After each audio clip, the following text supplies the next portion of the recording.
सबका के प्रणाम बा। हम ममता चौबे रह सबका तीन एक शिव जी के गीत लेके आइल बनी। प्लीज़ सुनी जा, अच्छा लगे तो लाइक सब्सक्राइब शेयर कमेंट जरूर करम जा।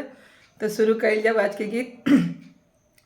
कैसे रहबुए गौरा शिव जोगिया के साथ, कैसे रहबुए गौरा शिव जोगिया के साथ। इनकर कोठा नया टारी, इनका कोठा नया टारी, हवे पर्वत निवास। कैसे रहबुए गौर शिव जोगिया के साथ, कैसे रहबुए गौरा शिव जोगिया के साथ।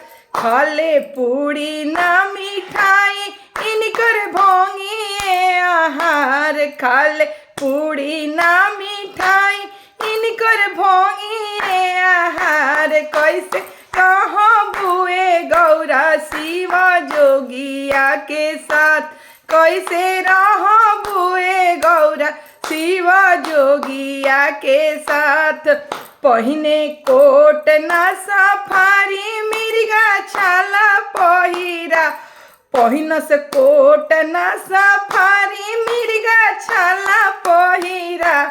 कैसे रहबुए गौरा शिव जोगिया के साथ, से रहबुए गौरा शिव जोगिया के साथ।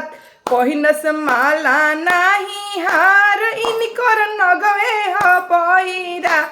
पहिरस माला नाही हार, इनकर नगवे पहिराव। कैसे रहबुए गौरा शिव जोगिया के साथ, कैसे रहबुए गौरा शिव जोगिया के साथ। चढ़स कार ना भूले, इनकर बसवे सवार। चढ़स कार ना भूले रो, इनकर बसहे सवारी। कैसे रहबुए गौरा शिव जोगिया के साथ, कैसे रहबुए गौरा शिव जोगिया के साथ। कैसे रहबुए गौरा शिव जोगिया के साथ।